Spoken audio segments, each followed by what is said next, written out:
Welcome, everyone. We have people still logging in and getting connected, so we'll give everyone just a minute or two to get settled, and then we'll get underway.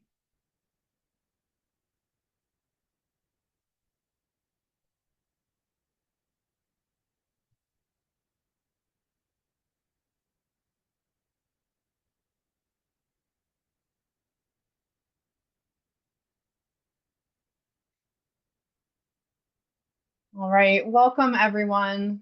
Thank you all so much for joining the Link Center for this shared learning group focused on the topic of supporting the whole person.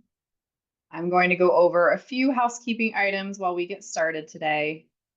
The session is being recorded, and the recording, the transcript, the slide deck, and any material we share today will be made available on our website. And we welcome you to revisit the content yourself and share it with others. Attendees cannot see the names of other attendees, and all attendees are muted. Please use the chat function in Zoom to communicate with other attendees during the webinar and with the hosts. You can use the chat by clicking on the chat at the bottom of your screen and typing in your message.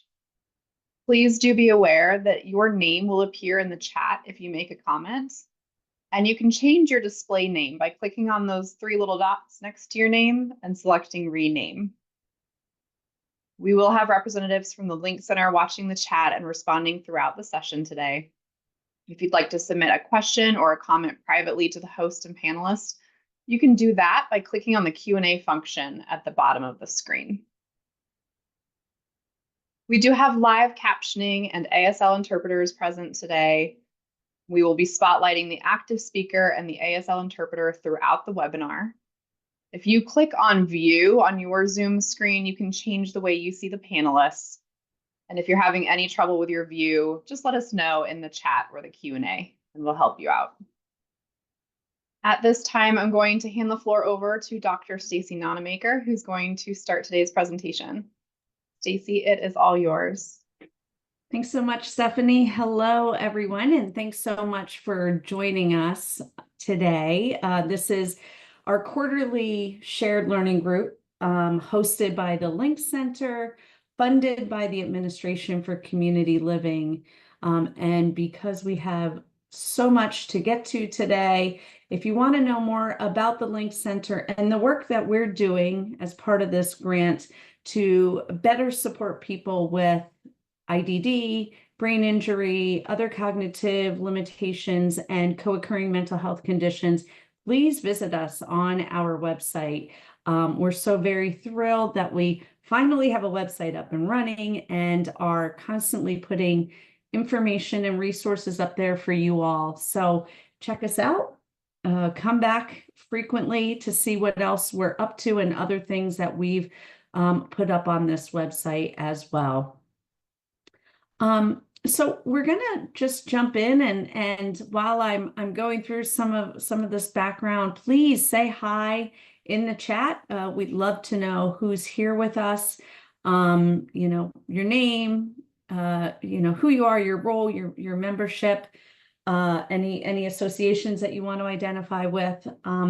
But really, these shared learning groups are an opportunity for us to come together and talk about a specific topic that is relevant to this work. And between yesterday and today, we're hosting 4 meetings, and today's meeting is with families.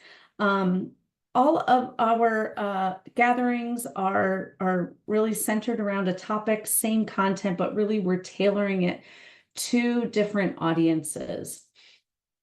The content that we put together for you today is really a collaboration among the Link Center partners, and we are so very grateful that our partners include people with lived experience, researchers, and people who work on policy issues.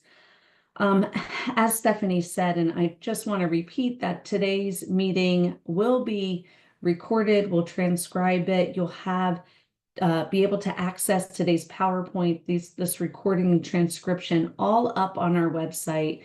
We can pop that in the chat for you again so that you have easy access and you can find us on that website and in the shared learning group section of the website. So today's agenda, as I said, we're really going to be focusing on a topic, and today this topic is around supporting the whole person. Oftentimes, people with co-occurring conditions have needs that span across multiple systems, and really this concept of holistic support, supporting the whole person, is really relevant to the folks that we're talking about today. We're going to highlight some of the things that we've been thinking about and talking about as the Link Center, and also providing an opportunity through a group exercise a little bit later to hear from you all what you're thinking about this topic, and things that perhaps are challenging you, things that are working for you. So again, we're hoping that together our goals today will be that we'll be able to impart on you, if you don't already know, which I think that you do, the importance of supporting the whole person, especially people with co-occurring conditions. Some resources to do that, perhaps some different ways to think about doing that. And then we're also really just wanting to hear from you. We're putting the shared into the shared learning group, so that we can hear from you again, what you're thinking about, what this topic means to you, and the role that you have. So the next few slides were really developed by people on our steering committee, and the steering committee for the Link Center. You'll hear from a few folks today, and they really guide the work that we do at the Link Center, and we're so incredibly grateful to have them doing that.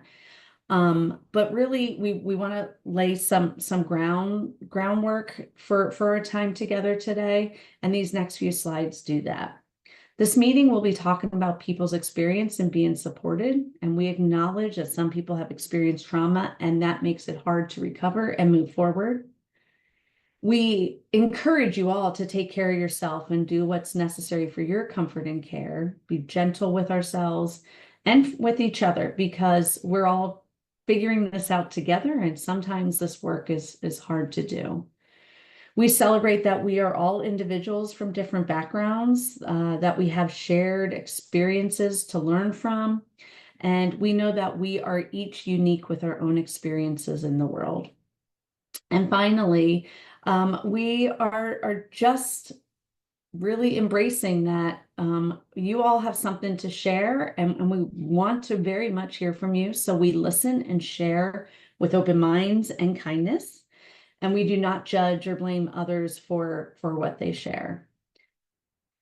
So really loving to jump right in and dig into the topic, and asking you all, when you think about feeling supported and having everything you need, we know that this is different for everyone.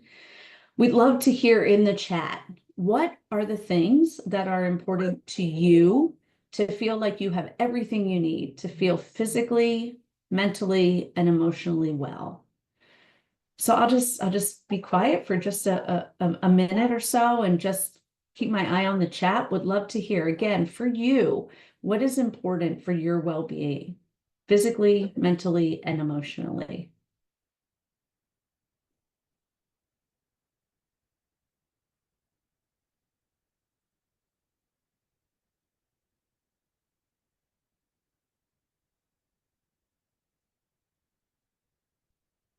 Being in the outdoors, time alone, time with family, well-balanced diet. There's a lot in that one. Thank you.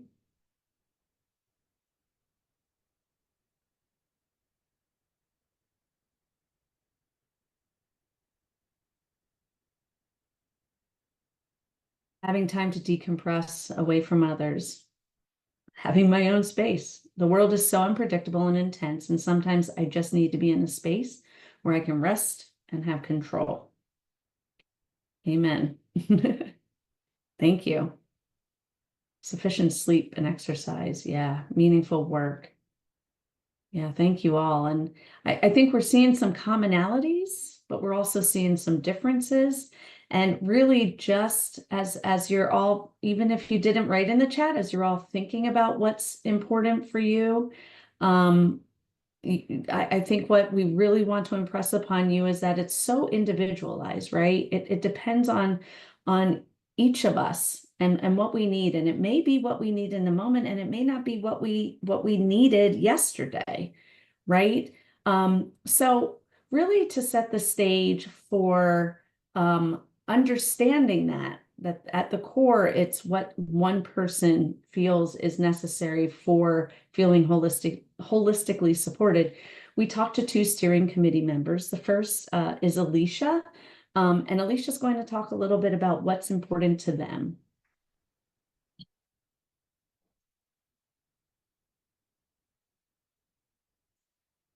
Hi, my name is Alicia. I'm a member of the Link Center National Steering Committee for Mental Health and Intellectual and Developmental Disabilities. I came here today to talk about how to support people from a holistic perspective by looking at the whole person and what allows them to thrive in everyday life. It's important to assess people's access to social determinants of health, especially around access to food that provides adequate nutrition and the barriers to obtain that nutrition. Often people with disabilities have increased risks with food insecurity. The average people don't really realize how it affects us, those of us with disabilities, and food controls like all of our essential functions. And if a person doesn't have adequate nutrition or the right supports for nutrition, it can cause like a decrease in executive functioning, communication challenges, poor health outcomes, and behavioral issues. It's important to recognize that these barriers affect everything from being able to purchase food or obtain supplemental nutrition supports to the preparation of food, even to being able to eat.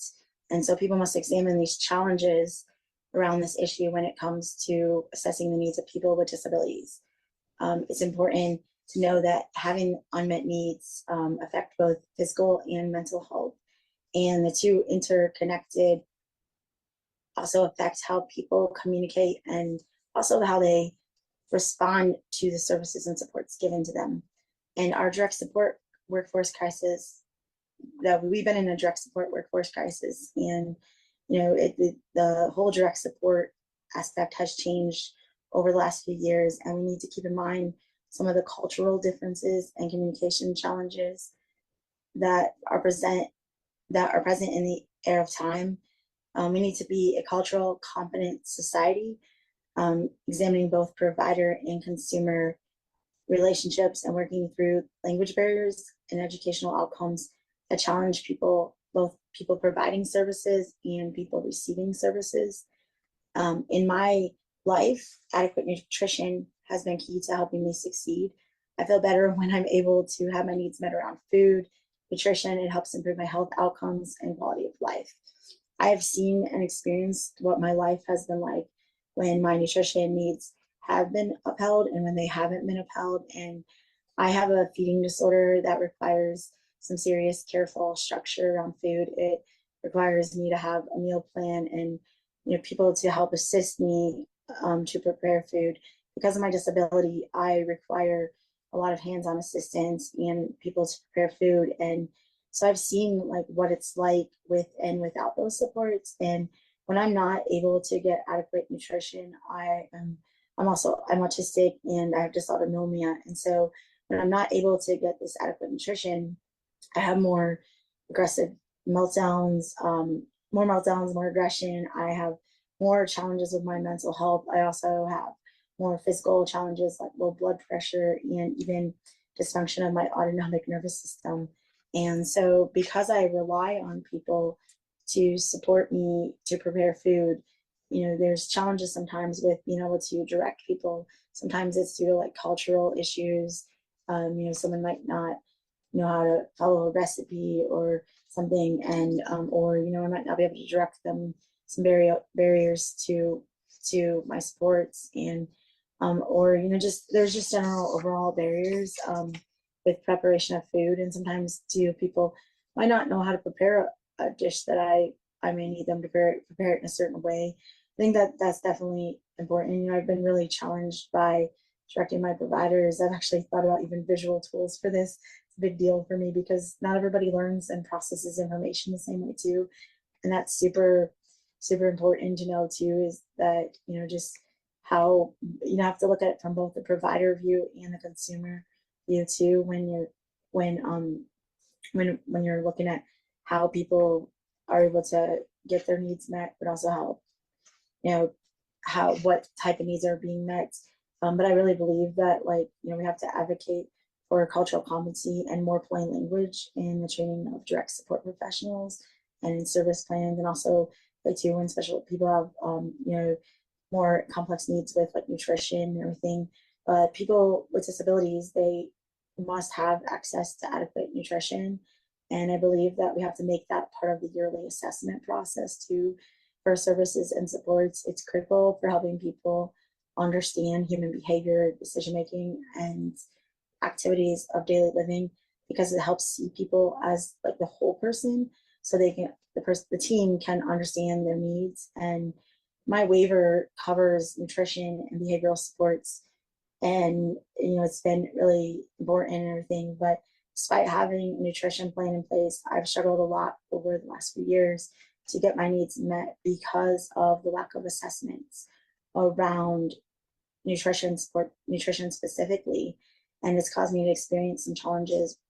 And so it's really critical that providers and social workers, people that serve people with developmental disabilities, truly understand this nutrition piece, and because it also shows how a person directs their care and what supports need to be in place.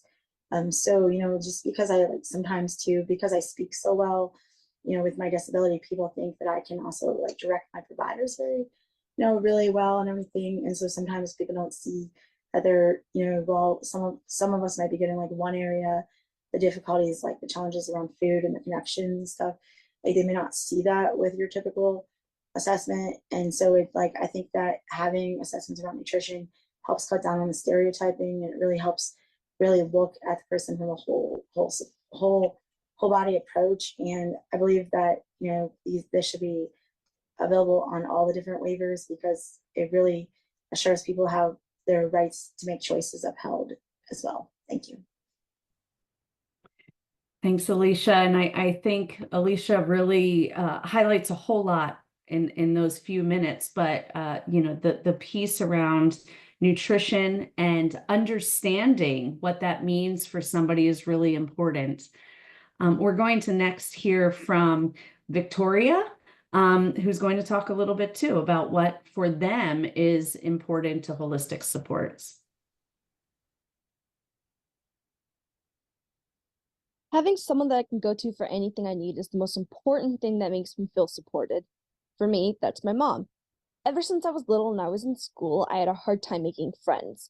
And my mom's helped me by setting up play dates, even though sometimes it didn't always feel like playing once my friends were there. I didn't really know at the time that I needed that kind of help, but I had someone who was helping me meet those needs that I didn't even know I had.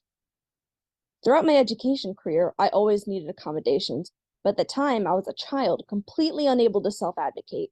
So having someone there to help me, who knew me not just as a student, but what I was like at home, was very important. Because of my autism, I've also always had restricted eating patterns due to sensory issues, and that caused some health issues. My mom was really worried, so she tried to help me by not giving me the junk food I craved. But at the end of the day, that didn't work out as planned, and she was still supportive of me. She didn't shame me for not eating properly or make me feel bad about what I couldn't control. Later on, once I was a teenager and started having a lot of mental health issues, it was extremely important that my mother was supportive. In fact, I think the most terrifying moment of my life was once I turned 18 and I was essentially thrown to the wolves in the healthcare system. I was scared, I was alone, and I didn't have any support. The doctors wouldn't tell my parents anything because I was 18 and no longer a minor they were obligated to update my parents with. At the time, I had all the necessary medical help needed to support me, but that wasn't enough. It felt clinical and rigid because I knew these people weren't my friends, they were doctors. I needed warmth and comfort. I didn't want pills or drugs or therapy. I just wanted to be told that it's going to be okay, even if I wasn't sure it would.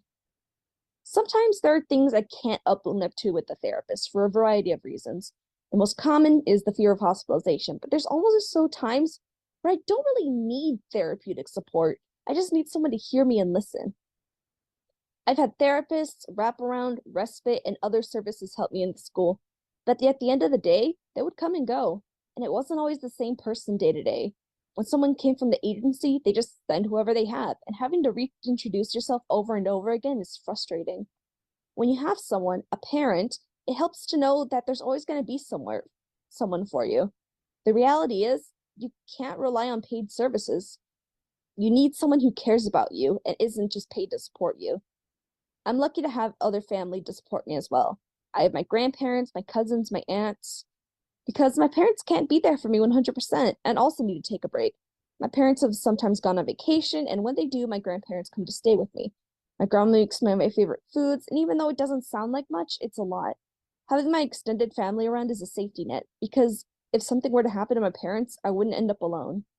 To wrap it up, I can have programs help me buy food, pay for rent, get access to therapy, but I need someone supportive to help me make those things a reality so that I'm safe and cared for.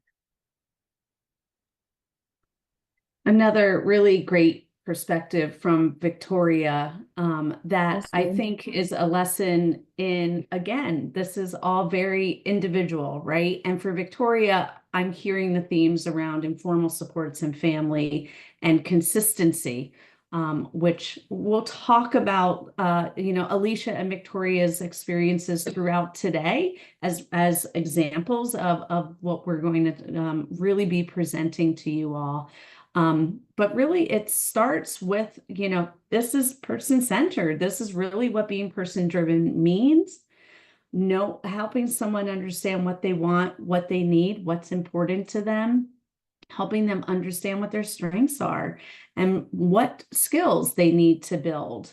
So meaning what do they need to live, work, and play where they want to? And what tools do they need, whether it's for them to self-manage, for them to engage, for them to feel equipped, as it says right here, equip and strengthen.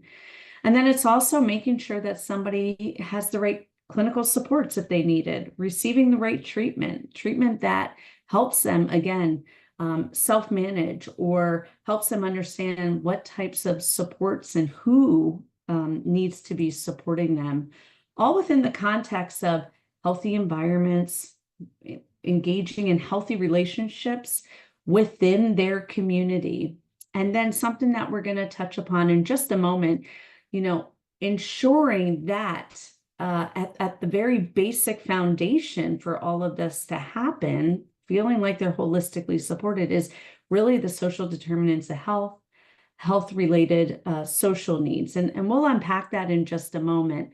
But I think when we think about this framework of whole person supports, we sort of look at it and we think, in our role, what do we have influence or control over? And I really challenge you all to, as family members, as supporters, to think about, you have influence in every piece of this framework. From how do we help someone create healthy relationships? How do we create healthy environments? How can we help them build skills or understand what their strengths are and what they want or need? How can we inform clinical supports, even though we're not the clinical professional? How can we ensure that this is all happening in their community the way that they want it to happen? And then again, this is where I get to turn it over to my colleague, Regina, who's going to talk more about that importance of, at the very heart of it, ensuring first and foremost that social determinants of health and health-related social needs are met. So I'll turn it over to Regina Rodriguez Cisneros to talk more about that. Thanks so much for joining us, Reg. Sure. Thank you so much for the invitation, and thank you, Stacy, for that handoff. I would like to mention that I am the Director of Equity Initiatives and System Innovations for NASDS, and that my pronouns are she, her. I'd like to delve into defining and talking a little bit about some of the concepts that were presented here today related to really respecting and honoring the whole self, the whole person. And one of the terms that we heard is social determinants of health. And so I'd like to first define social determinants of health directly from the U.S. Department of Health and Human Services. Office of Disease Prevention and Health Promotion. And then I'd like to talk a little bit about what social determinants of health are and define health-related needs, and then talk about the differences between the two and how they both have either a positive or a difficult impact on people's lives. Social determinants of health, as defined by HHS, are the conditions in the environments where individuals are born, live, learn, work, play, worship, and age that affect a wide range of health functioning and quality of life outcomes and risks. Health-related social needs are defined as an individual's needs that might include affordable housing, healthy foods, or transportation. Next slide, please. Let's unpack and spend a little bit of time on health-related social needs. It's important to do this because sometimes these social determinants of health and health-related social needs are used interchangeably, but there's an important distinction that can be made. Health-related social needs are the social and economic needs that people have, and these needs can impact how well a person attributes to their health and their happiness. Some examples of health-related social needs are not having a stable place to live, the quality of the place that a person lives in, their home or their apartment, not having enough quality food to eat, the inability to find a job or the inability to attend school, not feeling safe where they live, or not having a way to get around, not having adequate transportation to get to school, to get to work, to get to doctor appointments, or any of the things that we need to do to navigate within our community. And it's also difficult when a person doesn't have the ability to pay for things like electricity and water. All of these things play an important role on affecting a person's health and well-being. I would like to reiterate that social determinants in health, on the other hand, refers to the conditions in which people are born, grow, work, live, and age. And they help shape the distribution of money and power and impact such factors as institutional bias, discrimination, racism, and more. Both of these can have a negative impact on a person's health and well-being. Next slide, please. Before we move forward, let's talk a little bit about culture. What you see in front of you is a picture of a culture wheel, and it's divided into some different components of what culture means to a person. And these categories you could put on your own culture wheel and design the way you perceive culture and how you reflect on cultural components of yourself. And I recommend using a culture wheel as you work with individuals and even as you attempt to inform providers who are working with your family or working with your loved one, to help them to understand all of the different perspectives and beliefs that you are bringing to each interaction that you're sharing with the professionals that are providing support to you and your family. Culture is defined by describing how people behave and the way that people think. It includes things like what we say and the languages that we speak and the ways that we express ourselves, for example, if we're nonverbal. It includes our beliefs and the customs that we follow. Culture covers how we treat one another, our roles in society, how we interact with one another. And culture describes the special things that we share with groups of people that we share space with, that we relate to, our families, our communities. And it's important to note that culture can be passed on from generation to generation, but culture can also be learned. For example, many of us have subcultures. An example of a subculture would be your bowling league, a community that you share a book club with, It could be an after-school program that you or a group that you work with at your job that you share space with and you share special interests with. And because you share space together and because you share organized time, you'll start to develop cultural norms in your subcultures. Next slide. And what happens is we start to form identities related to our culture and our experiences and our subcultures. So take a second and think about your own identities. Think about what's important to you, what helps you to make decisions, what beliefs and values help you to navigate your community, to navigate your experiences, and to contribute to your decision making. Our identities and our experiences are very unique for each one of us, and they contribute to our values and to our beliefs and help us determine how we want to be supported, what is important to us. For example, a person who grew up in a rural community will have a very different perspective than a person who grew up in an urban community. A person who is older will likely have a different perspective than someone who is younger. It's important to reflect on your own culture, your own identities, your own beliefs, and understand your own values and your own belief system so that you can then strengthen your cultural humility muscle to be able to welcome individuals' diverse perspectives. And this helps us to honor the way that a person wants to feel supported and the way that a person wants to communicate, and helps us to really understand what's important to the person. Next slide, please. I'm driving home that culture is important in person-centered practice. Culture helps us understand what's important to a person. It helps us understand diverse perspectives. And it also teaches us that we should be open to learning different cultural norms that are different from our own, and strengthening, and as I mentioned, our cultural humility muscle that I know each of us has in us. Culture helps us understand what's important to the person and helps us to value their experiences and helps us to understand what is important in their community that helps them to make choices. Also, it's imperative that we note that ethnic customs can determine how a person will interact with you.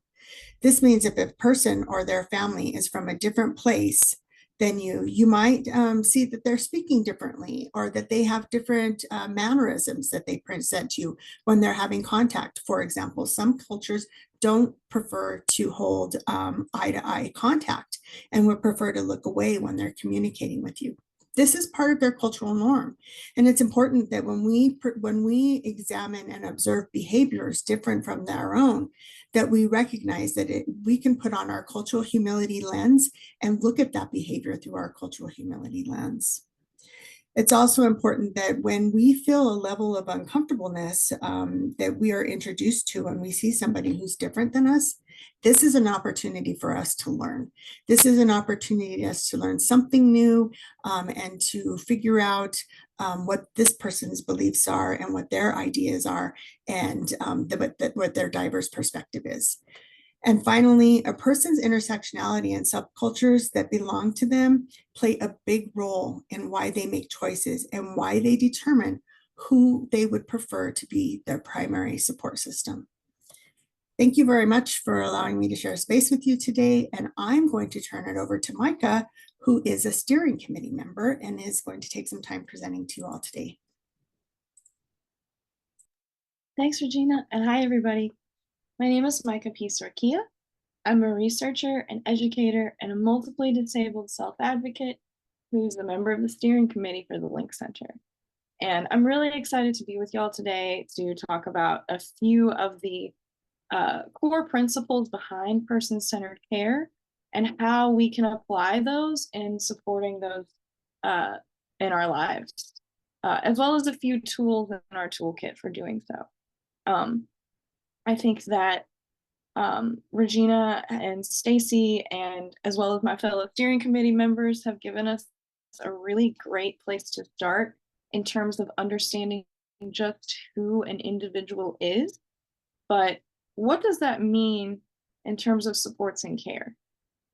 Person-centered care is one of those phrases that we hear a lot, so much that we kind of take it for granted. its meaning sounds pretty intuitive, that it's about putting the person and who they are at the center of their care. But what does that really mean for application? And how can we know when the providers in our loved one's life is doing it well, when it's time to advocate, or when it's time to step out of the way just a bit so that our loved one can step up and self-advocate? Well, let's start with the Centers for Medicaid and Medicare Services definition.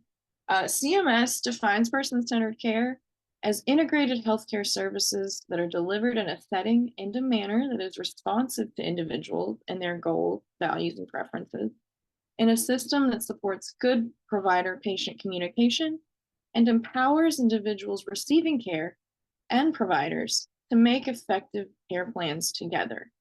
There's 4 key parts of this definition that I really want to pull on to help us understand what all of this means in terms of practice and what it looks like. And before I do, I want to begin with pointing out that this is part of a value-based care model. Each of these 4 factors that I'm going to pull out in a moment, they have to do with doing right by the person being served, not just the system, not just the service itself. It's not like going to the doctor and only getting treated for what can be billed for. It is meeting the whole person where they're at and giving them some agency and some control to navigate. Stacy used the phrase person-driven earlier in addition to person-centered, and I think that's really key here. So the first phrase I want to pull on is that it's integrated, that it is connected and contextual and part of a person's life. It's not separating their disability or their supports and needs from some supposed normal life or some kind of standard. It means that doctors and providers communicate with one another, that a person's medication list isn't allowed to become the size of a laundry list because there's communication about what is on it and why.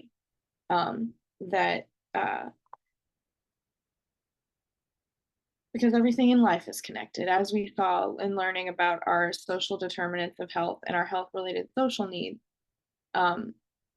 that doctors understand the relationship. Doctors, providers, advocates, everyone involved, rather, understands the relationship between our individual needs and the context that we live in, which I'll get into a little more soon. And secondly, communicates about these. It is responsive, meaning that it doesn't assume that all services will be one size fits all. It doesn't dole out supports based solely on a person's diagnosis or what your waiver regs says that you can get. It takes the time to understand what is going on in your life, what is important for you, and it takes into account your strengths as well as your needs. Don't worry, I'll talk more about that on our next slide. And it's in a system that supports good provider-patient communication from the very beginning. So an individual isn't coming in and just having services thrown at them, but rather they're given an opportunity to build relationship, to build rapport, to understand the system that they're navigating, and how the supports that they're working with will support them in navigating it. It gives us opportunities to speak about our needs, or our feelings about the ways that needs are being met.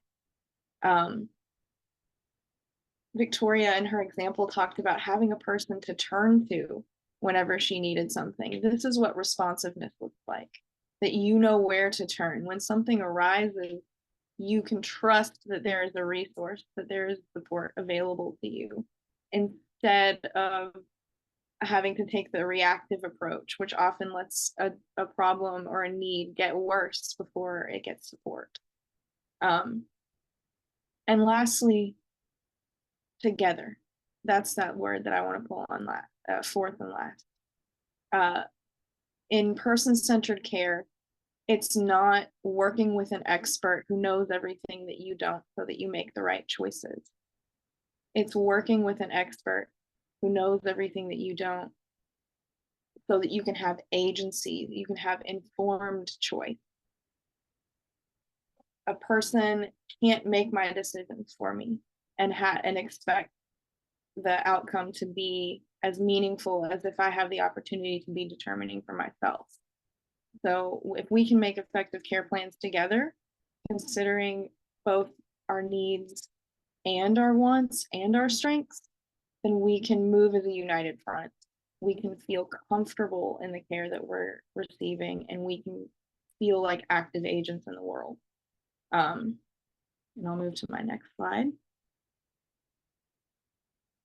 So let's talk about some features of person-centered care. If we're really collaborating and communicating with a person in a responsive and integrated way, what are we doing? So as I've said before, we're being proactive. We're not looking just at what's going wrong for a person. How do we fix it?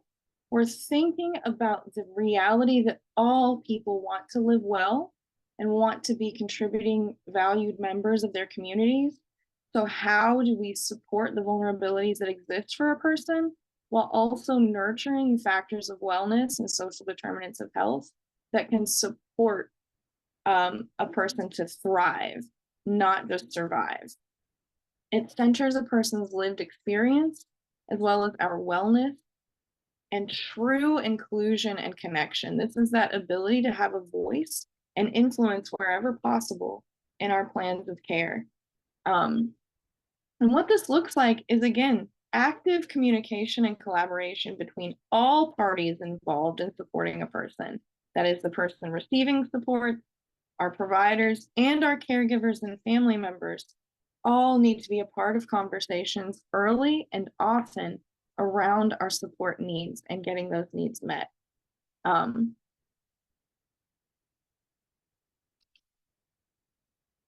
We often talk about meeting people where they're at, but we have to be really concrete about what that means for a person. And especially when working with people with IDD, looking for opportunities to facilitate self-determination and true choice wherever possible. Because in navigating many of the systems around IDD and mental health, there's agency that's taken from us and that's taken from our family members, often in the name of making things more convenient or following policy, but this has real impact for people's lives. And so when I say true choice, I don't mean, do you want a red apple or a green apple? I mean, as Alicia so eloquently talked about, having real ownership in your need for a meal plan and having a role to play in that. So it's not just asking what color apple you want. It's asking, do you want to have fruit with your lunch this week? Here's what we have in the fridge. Or we can go to the store if there's something else you want. Here are the times that we could do that. And really working with a person in whatever way is best for them, be that just like I did conversationally, or using choice boards, using someone's AAC, but doing whatever we can to put a little bit of control back into the hands of a person receiving services. Because remember, at the end of the day, it's our life. And Victoria spoke about knowing and being able to trust that if something should happen to her parents, that there's going to be support for her, that there's going to be a way for her to make it in this world. Some of that has to do with having the choice, as in her example, to not go on vacation, to stay with her grandmother and eat her favorite familiar food instead. Person-centered care, as I've said, is strengths-based. It's not just about having the right treatment or the right management plan. And often putting these kinds of things in place without considering a person's strength or right to self-determination can be really detrimental, because it's like being treated only like a problem to be solved and not like a whole person. So we have every right to informed consent in terms of treatment plans, to know, like I grew up in the psychiatric system, for example. I've taken a lot of different medications from a very young age when I didn't know what was happening to me. And I really would have liked to know simply that I was there because folks wanted to help me, and that I wasn't doing anything wrong. I wasn't in trouble. I was doing the best I could as a kid.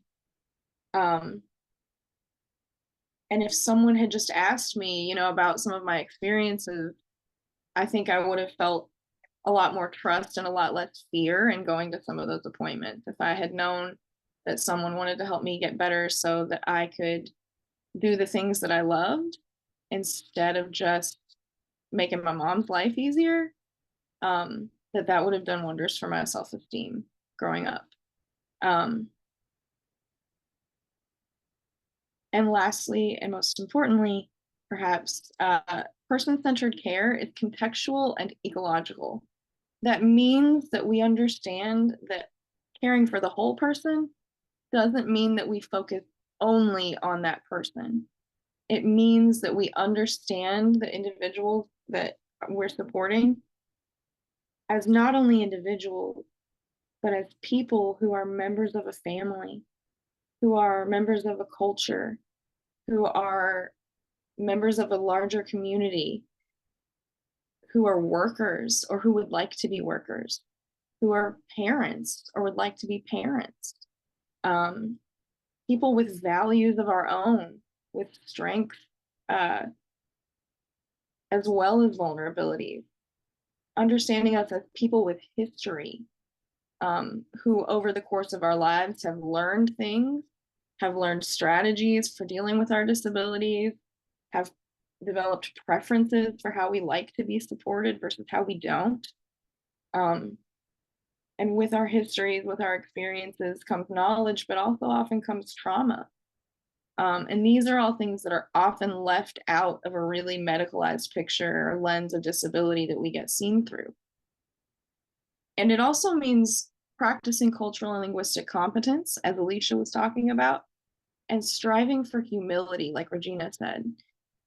And cultural and linguistic competence, I think of it as more of a practice. It's not something that you can ever really reach a point of saying, I know it all, I'm culturally competent, because there's so many different ways of being in the world. There are so many different cultures and ways of understanding, ways of solving a problem, that it's not possible to know and account for every single one inside of our own viewpoint. And to be humble about that is to decenter ourselves, to say, okay, I have my lived experience of this. Maybe I have a lot of expertise. Maybe I studied it in school. Maybe I have raised a person with disabilities for decades and cared for them for years. But that's still just my lived experience. It's not other people's experience, and it might not be their perspective on the issue or on the situation. And so I can have all the expertise. I can have lots of ideas about solutions and lots of perspectives to offer a person, but it might not be the right one. It might be missing something. And I have to make room for that. I have to learn to listen and to set myself and my viewpoints aside, or to at least hold them lightly, to give that person the space to exist just as much as I do.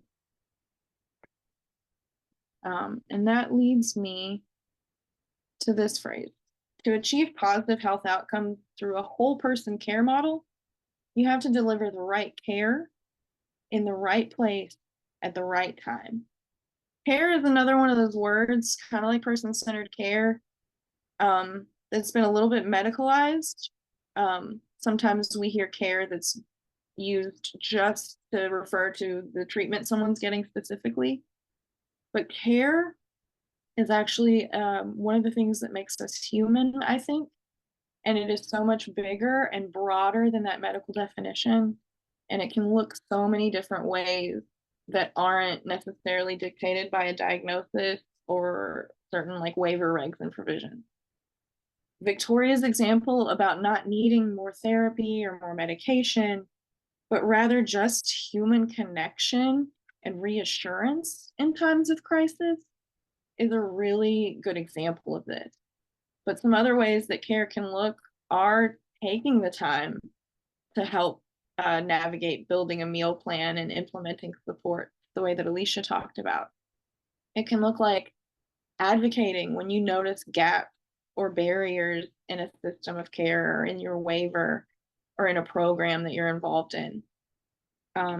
It's writing someone's service plan in plain language, just like Alicia mentioned, to make it easier to understand and engage with that treatment plan as yours or plan of care as yours, and not just something that someone in an office somewhere decided you needed for a good life.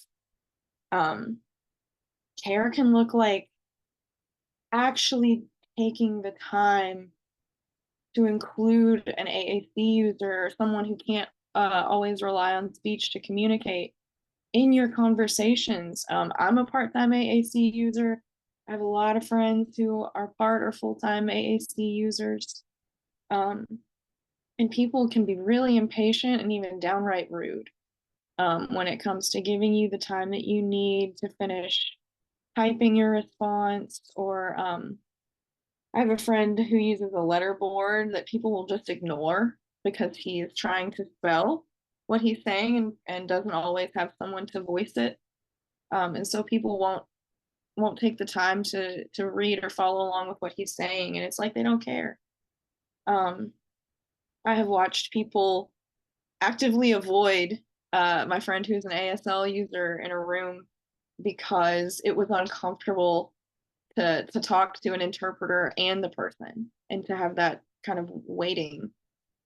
All of these ways of giving care, they're not the norm that we typically think of, but they have the impact of helping a person feel truly seen.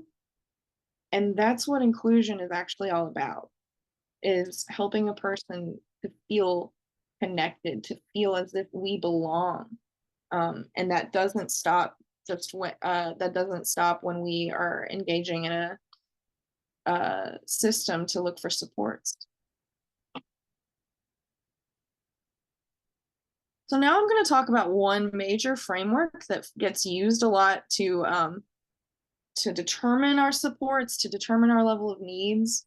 And a lot of service providers use this in navigating the system on our behalf. It's called the biopsychosocial approach. And maybe you're familiar, but if you're not, a really quick way to think about it is that there are three main domains in a person's life that get looked at in order to determine a person's well-being and need for supports.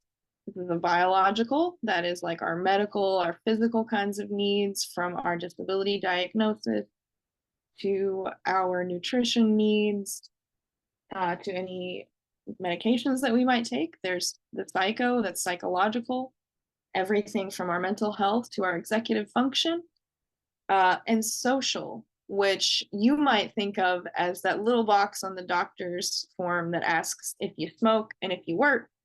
But it's a lot more than just your demographic and things and whether you smoke or not. So we're going to talk about putting the social back in biopsychosocial, because we still live in a society that has a very medicalized way of viewing disability. Even though the disability rights movement and self-advocate communities have really advanced much deeper understandings of what it means to be a person with a disability, and over medicalizing every aspect of a person with a disability's life promotes an illusion called diagnostic overshadowing. This is particularly prevalent for people with IDD. And diagnostic overshadowing means accidentally attributing every problem that a person has to their disability. So I'm autistic. And diagnostic overshadowing can look like confusing the fact that diagnostic overshadowing as applied to me could look like saying I didn't have a bad day just because everybody has bad days sometimes, or ignoring the fact that maybe I didn't sleep well and had too much to do at work. And and haven't talked to a friend in a while. No, those aren't the reasons that I'm having a bad day. I have autism. So I'm having a bad day because I'm autistic and because I'm not managing my behaviors well or something. That's not fair. It's not a fair judgment to put on anybody when we all live complicated lives, and it's actually an ableist assumption. I'm going to talk more about ableism in a moment. But the impact of it is that the social contexts that contribute to our well-being often go ignored. That instead of our social determinants of health, every difficulty that we're dealing with is kind of placed within our responsibility. This is the difference between telling someone that they need to eat better and actually understanding that they live in a food desert and don't have a ton of control over the food that gets brought into their group home, for example. And the reality for all of us as human beings is that when the circumstances that support our wellness, as Regina described, when those factors and parts of our lives are undermined by stress, by finances, by geography, what have you, we're going to struggle. That's what people do. People have human needs, and to undermine those needs causes struggle. So we are always going to have people with disabilities who need medical support, but we have to be able to look at our needs with a much more nuanced view that sees the person in context, not just the person and their individual difficulties. We need to use the medical model of disability as well as the social model, understanding that certain elements of how our society is constructed and organized, like the existence of food deserts, like prioritizing stairs over ramps and elevators, like prioritizing spoken language over all forms of communication, that these are elements of society that reproduce and perpetuate disability and deepen the struggles of people with disabilities unnecessarily. And having society built in this way that preferences people without disabilities, unfortunately, contributes to some social experiences that many people with IDD share. This is a moment where I would encourage you if talking about difficult elements of living with a disability would be hard for you, to be gentle with yourself. It's okay to step away. But some of these experiences include isolation and exclusion. A really stark example is just how many high schools, including my own, had our special education department set away from the rest of the school in its own kind of wing where people really didn't have to go. And where people didn't have the opportunity to interact with non-disabled peers very often outside of like a peer tutoring kind of, I'm up here, you're down here kind of relationship. These kinds of experiences often contribute to bullying. They can and that, along with other social experiences, have led to a very high prevalence of trauma among people with disabilities. And these experiences of trauma cannot be separated from our mental health needs and struggles. We also face barriers to communication, information, and choice. I've already talked a lot about this. And some of it is very well intended. People believe that we need lots of help, that we need choices to be made for us. But sometimes this lack of opportunity also creates a vicious cycle wherein not having the opportunity to try and make a mistake or enjoy the dignity of risk contributes to the further lack of skill. And people with disabilities have also been declared by the World Health Organization to be a health disparity group. Despite being highly medicalized, people with disabilities are far more likely to have unmet health needs. And these can even contribute to our, as Alicia said, our physical and our mental health aren't separable and they have impacts on one another. Many instances of aggression are last-ditch attempts to communicate unmet medical needs, particularly incredible pain, like dental pain, like head pain, or gastrointestinal distress that can even be the result of life-threatening conditions that have gone undetected for a long time. And these are things that we have to be incredibly sensitive to when working with individuals. We can't just look at medical needs and act as if they came from nowhere. I'm going to talk about stairs and silos, a little bit more about this way that we've constructed the system and how difficult it is now to navigate as family members and as people with disabilities. The system is pervaded by ableism and paternalism. Ableism is the idea that people without disabilities are better and live better lives than people with disabilities. And it causes us to put value judgments on people based on what they can do versus what they can't do or what they need help with. And it leads lots of people into this kind of paternalist mindset where people believe that because they have more abilities than someone else, that gives them the right to make decisions on their behalf. Gives them the right to determine what is good, a good use of their time, and things like that. People with disabilities have a voice, but other people often struggle to hear us or to truly listen. There will always, always, always be people with whose disabilities are very impactful and who need a lot of support and who need other people to advocate on our behalf. However, the significance of our disabilities doesn't always take away our voice or our humanity. It never takes away our humanity.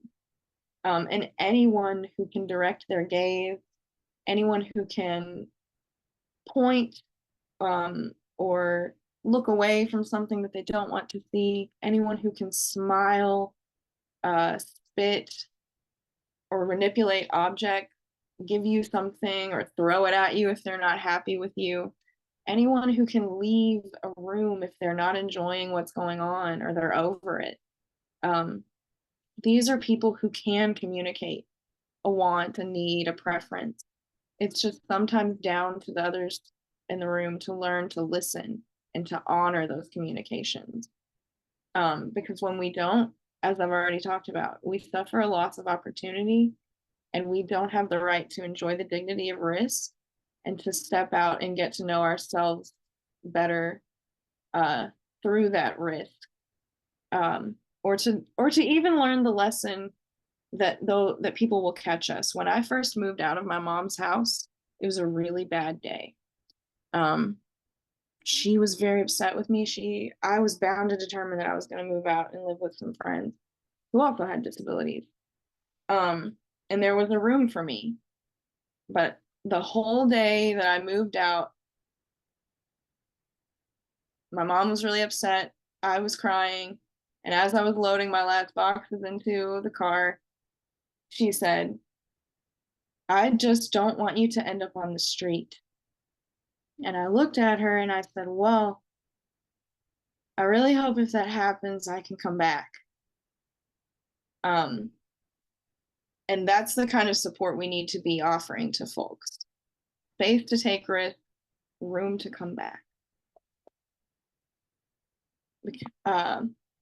We have to navigate so many silos and just dynamics in our system of care that in my opinion, don't always feel entirely human. It can feel like a full-time job just to fill out paperwork and take care of phone calls in order to ensure that supports are going to be lined up in time for you to need them, let alone living your own life. And many of us, whether we're working in this system or just navigating as a caregiver or a person with disabilities, are subject to lots of cycles of exhaustion and burnout. And it can be very challenging to constantly reintroduce yourself to new people, and also to navigate the exhaustion in behalf of the people that are supporting us. We get angry when our needs aren't met, and it's hard to know where to direct that anger or to be effective in our advocacy. And many of us have felt the pain of like separation and isolation from others due to our existence in the DD or behavioral health system. And these can lead to other isolating experiences like poverty. Many people who are on SSI or SSDI are sort of relegated to that position due to asset limits and income limits that no longer match the situations that we live in, and make us sometimes have to choose between getting our support and getting a job that we dream of. Many of us lack access to technology, community, and opportunities to build skills in new ways. And when we are invited in, we may be tokenized, there to represent more of the idea of inclusion, rather than be a part of negotiating what a space or a support could actually be.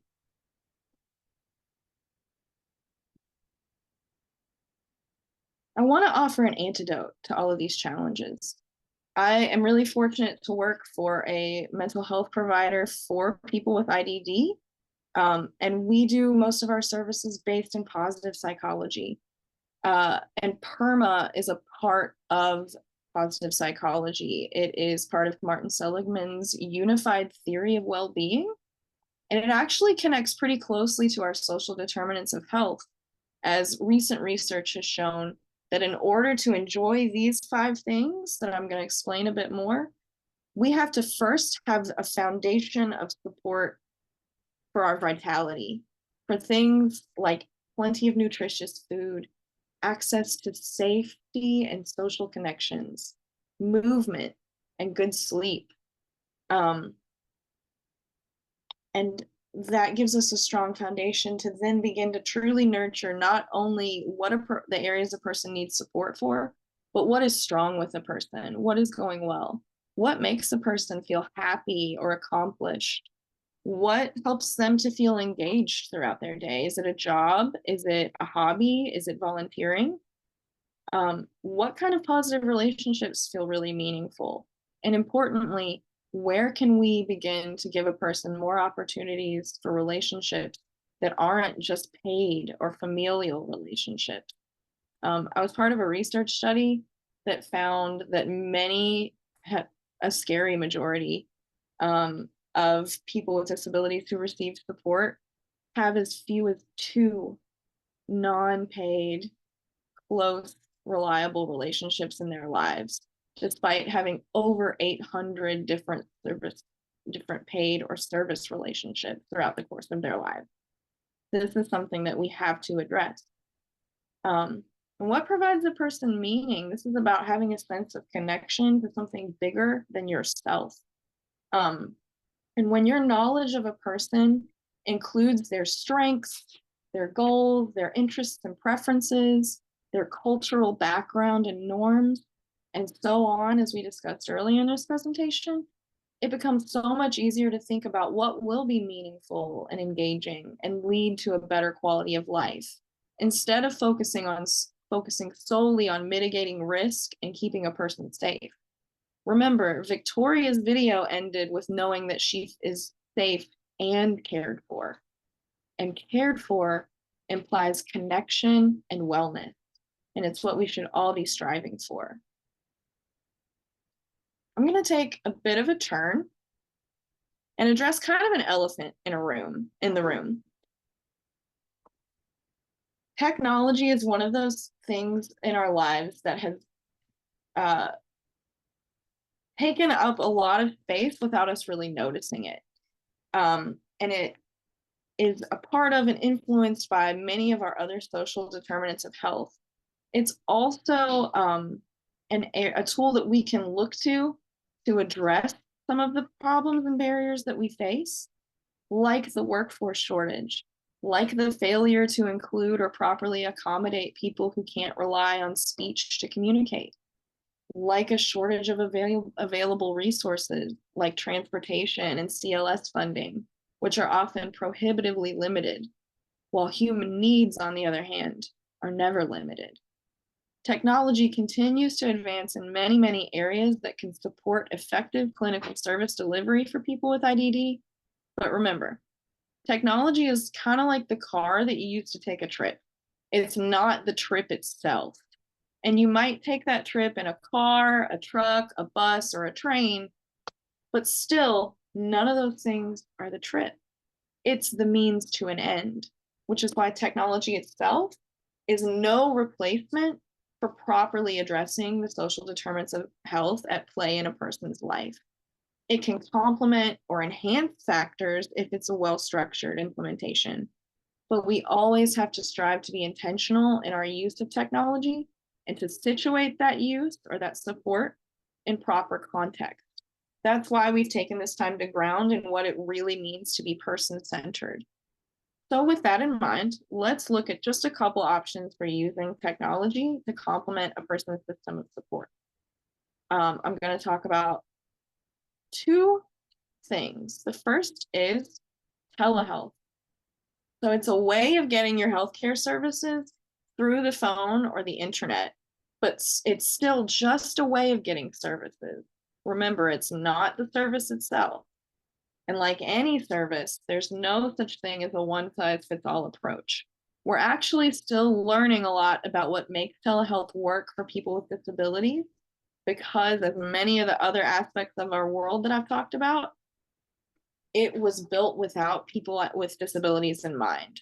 And we have a lot to consider to make sure that therapy, for example, is still effective for people if it's delivered through telehealth. This is especially true for people with IDD. Professionals should support us and our caregivers in gaining access to technology, both through resources like funding for devices and accommodations or training to use it, as well as those skills that we need to benefit from it. You know, I need screen captions, but I also need to know how to use Zoom and how to use my microphone, how to log in for the appointment, and how to troubleshoot on the fly if something goes wrong. And certain parts of services still need an in-person based approach, as well as ongoing engagement and a focus on that relationship. If we're not meeting in person, the relationship that we have and our ability to engage with each other becomes especially important, because we have to make the most of what we have.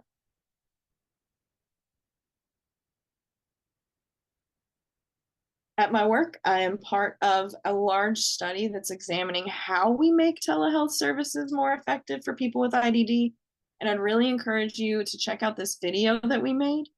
It walks through several of the steps that people with IDD can take to get ready for telehealth appointments and to collaborate with their provider throughout the process. The other thing I'm going to talk about are apps. They are everywhere. And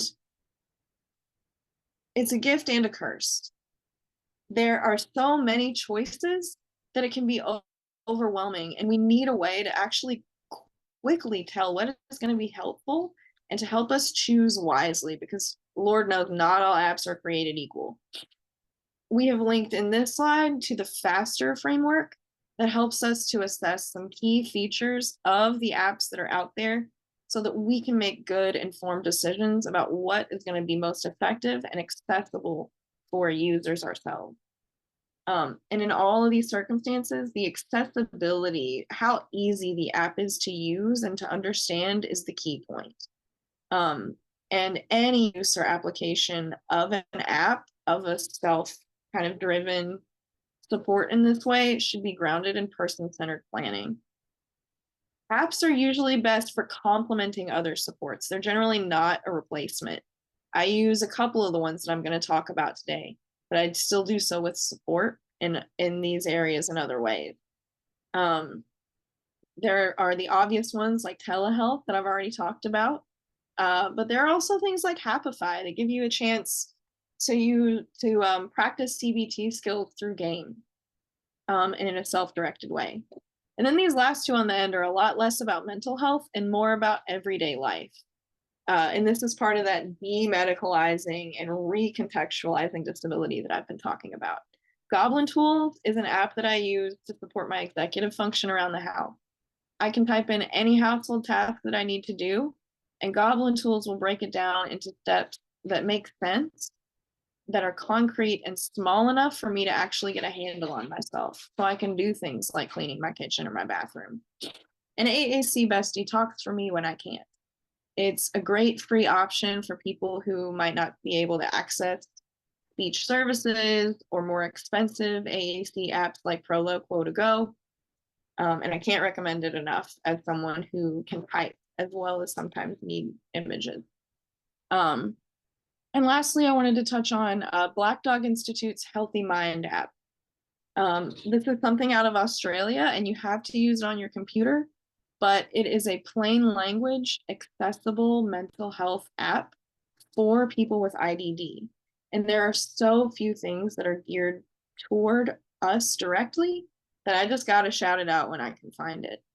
But I want to thank you for your attention today, for listening to me, and I'm going to pass it over to Stacy to talk just a bit more about technology in this area.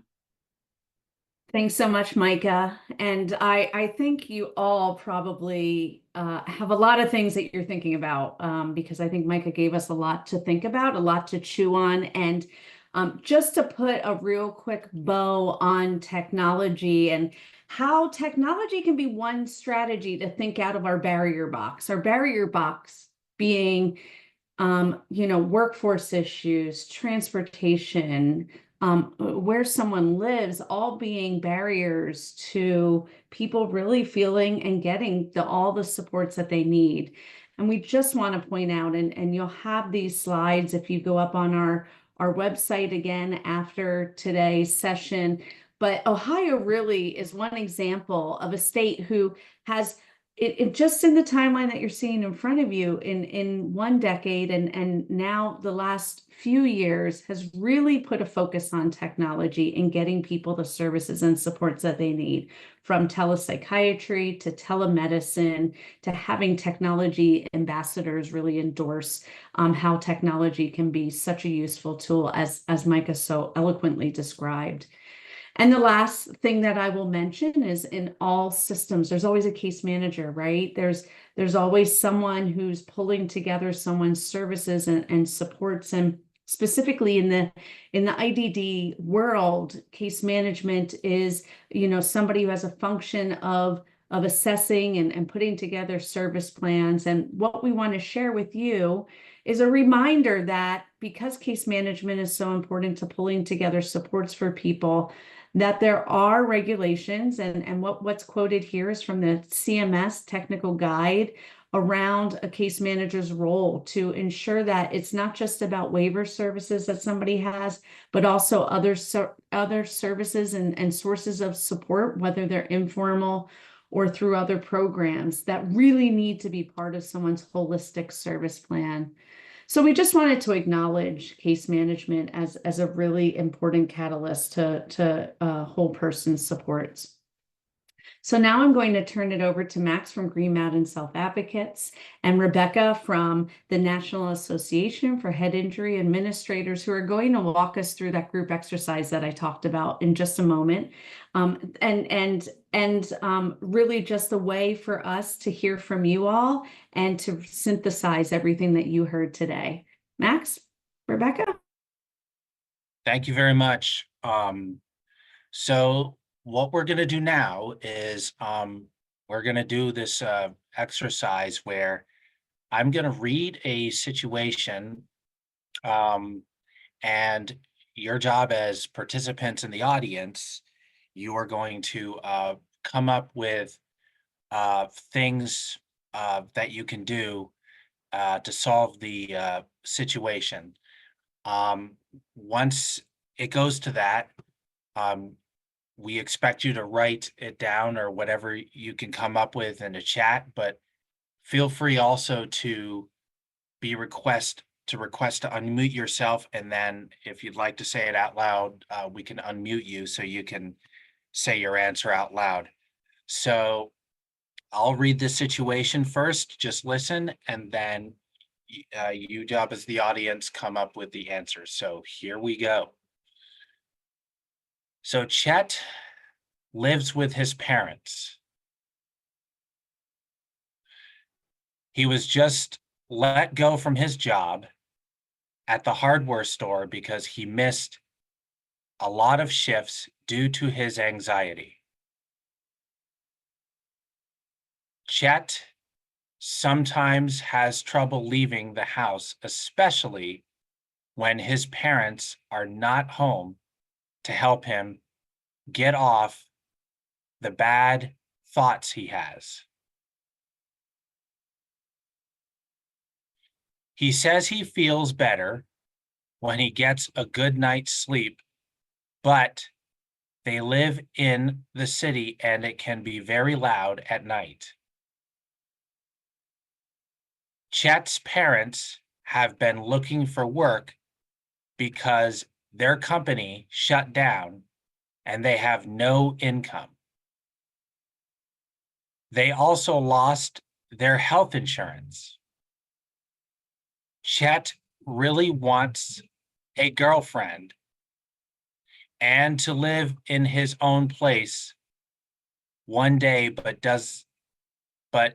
doesn't feel like that will ever happen.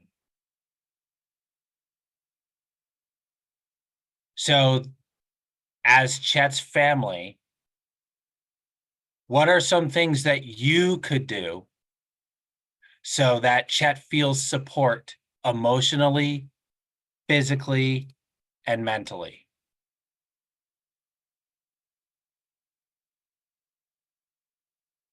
What are some things that you could do so that Chet feels supported, or Chet feels support emotionally, physically, and mentally?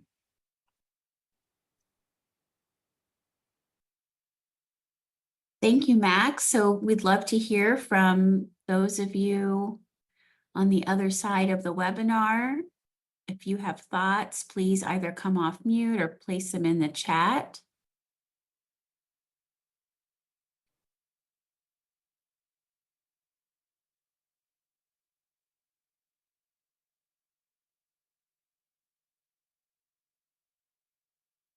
It seems to me that we really need to. Okay, I got one. Here we go. Here we Great. go. Okay, Max. Listen and validate his feelings, promote relaxation techniques, and encourage skill development. I love that. That's consistent with what we've heard earlier today as well. We need to address that anxiety so that he can feel good going back to work. Another answer, assure he's getting necessary treatment for anxiety and ask what is preventing him from sleeping.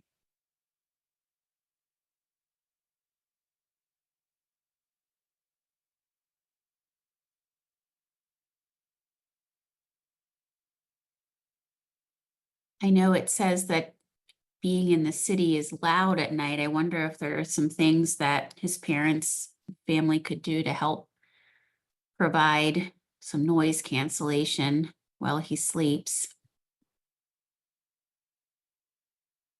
Anybody else?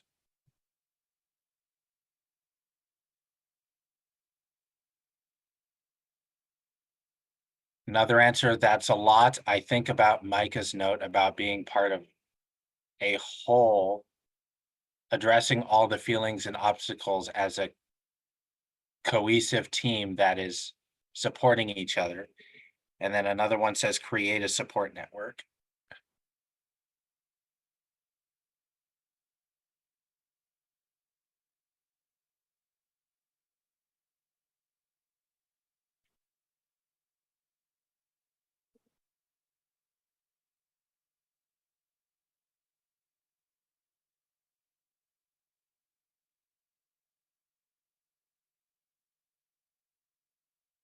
I like that idea of creating a support network, because if Chet's parents are not home looking for work, he needs someone else, others to support him. I got one that says look for some small wins, quote unquote, that could help Chet build his confidence, like using earplugs to get better sleep, 2 for 1 there, better sleep, and a sense of something going better for once, or applying strategies to soothe his anxiety like breathing or taking a walk. And then another one says his parents need support too, so they can better support Chet. Hard being unemployed and trying to find work. Such a good point, Wendy. Another answer, assure him that building personal relationships take time and may be a progressive process, and that does not mean that they will not happen for him.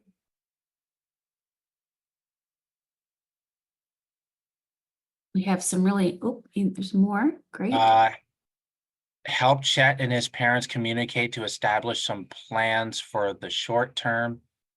And then love that Elena. Yeah, love that Elena.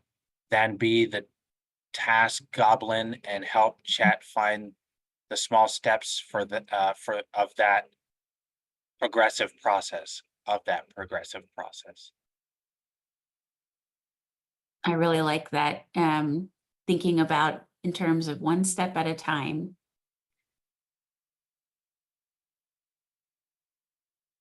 Anybody else?